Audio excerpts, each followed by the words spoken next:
comment pourrions-nous être agréables aux yeux de Dieu en adhérant à la science? Qu'est-ce que je veux dire par là? On ne peut pas obéir à Dieu quand on veut être accro à la science. La science, c'est quoi? C'est ce que j'ai cité entre parenthèses.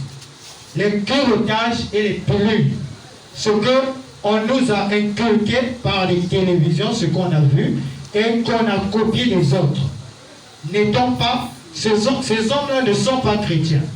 Mais nous sommes chrétiens. On doit faire la différence.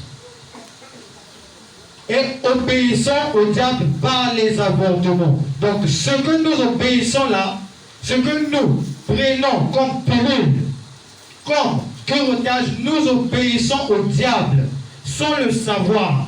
Parce que ce sont des trucs que le diable a mis afin de freiner la volonté de Dieu.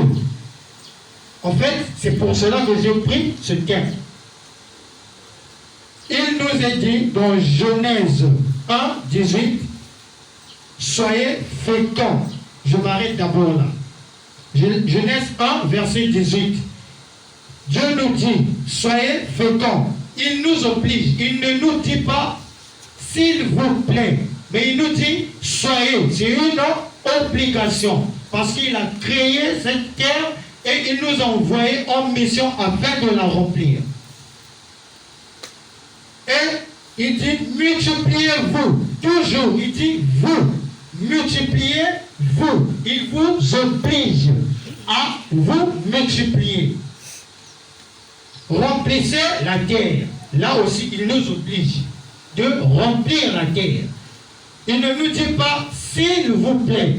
C'est comme un père, quand il vient à son fils, il ne peut pas dire à son fils, s'il te plaît, va me prendre ce pain-là.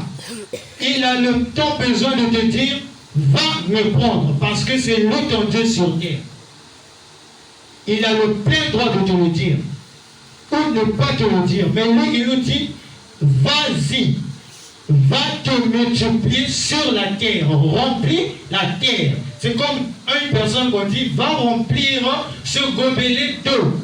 Mais toi, tu vas, vu qu'il y a une personne en route qui te dit, non, ça va se renverser. Mais juste à demi. Tu seras exemplaire devant ton Père. Non. Voilà le pourquoi Dieu nous dit, allez-y remplir la terre. Donc, on va prendre la terre comme ce verre d'eau qu'on nous a obligés d'aller remplir à plein. Et dans Matthieu 19, verset 14, il dit, laissez venir à moi les petits enfants et ne les ont... J'ai juste pris un briefing afin de ne pas aller loin. Laissez venir à moi les petits enfants et ne les empêchez pas à venir à moi. Pourquoi il le dit? Chacun de nous a son karma.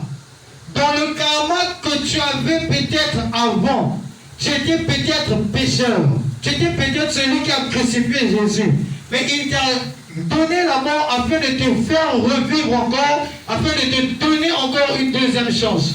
Quand tu te fais naître par une personne, c'est pourquoi? Afin que tu viennes encore te repentir. Bon, admettons que tu arrives sur terre et que cette maman-là freine la mission de Dieu. Qu'est-ce que tu vas répondre devant Dieu?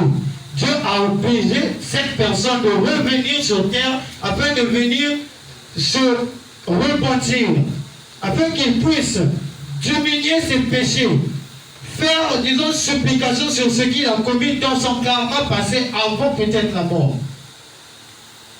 De ça, on va lire qu'est-ce que le meurtre dans Osée 4, de 1 à 3. Je donne le micro à... Lisons la parole de Dieu dans Osée 4, de 1 à 3, au nom de Guy Aimé de foi Séticole. Le Seigneur est en procès avec les habitants du pays. Gens d'Israël, écoutez ces paroles. Ici, il n'y a plus de fidélité ni de bonté. Dans ce pays, les habitants ne me connaissent plus comme Dieu. Partout Ils lancent des malédictions, ils mentent, ils tuent, ils enlèvent des gens par la force, ils commettent l'adultère, ils agissent avec violence, ils passent leur temps à tuer. C'est pourquoi le pays sera complètement sec. Tous les habitants vont perdre leur force en même temps que les bêtes des champs et les oiseaux du ciel. Même les poissons de la mer vont disparaître. Amen. Amen. Amen. Amen. Pour ce, je vais vous dire, le meurtre, c'est quoi d'abord? Pour nous, les chrétiens, comme synthèse, le meurtre, c'est quoi? Le meurtre se définit comme la mise à mort illégitime et préméditée d'un homme par un autre pour ses raisons personnelles. C'est ça, le meurtre. Ça, c'est selon la loi. Et la Bible nous dit dans Matthieu 19, 18, tu ne tueras point. Et tu ne commettras point d'adultère. Quand il dit tu ne tueras point, ajoute par la définition à la fin, pour des raisons personnelles. Tu ne tueras point ton prochain pour des raisons personnelles. C'est pas parce que tu n'as pas encore 100 francs que tu vas dire que non, je n'ai pas encore les moyens pour aller mettre un enfant au monde, donc je dois le tuer. Non. Sommes-nous déjà demandé comment on fait pour cotiser pour les morts? Tant on doit faire de ça la bandérine.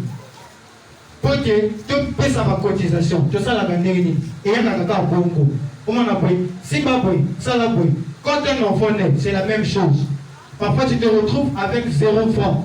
Et après, tu ne verras pas d'où proviendra l'argent. Et tu te remplis les poches comme ça, l'enfant grandit. Les pygmées élèvent leurs enfants comment? Sans lait. Sans peut-être dépouillis.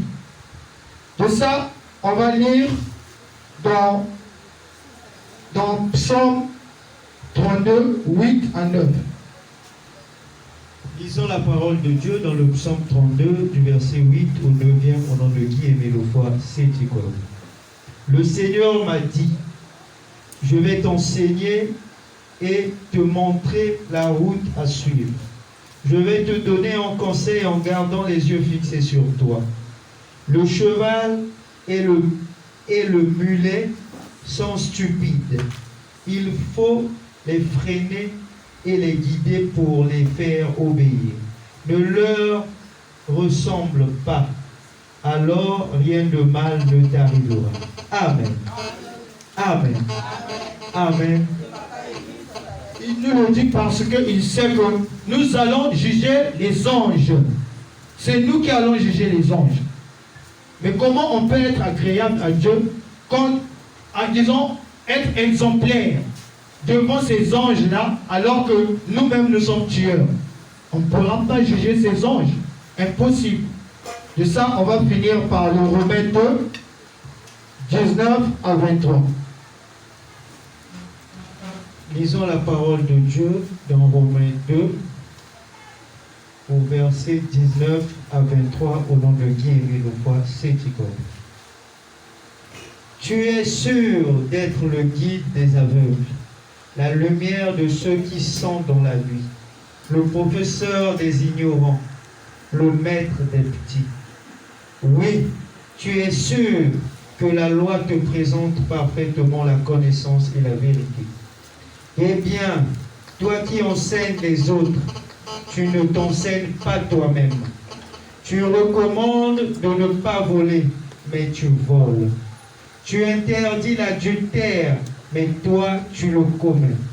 Tu détestes les faux dieux, mais tu voles ce qui est dans leur temple. Tu es fier d'avoir la loi, mais tu n'obéis pas à la loi.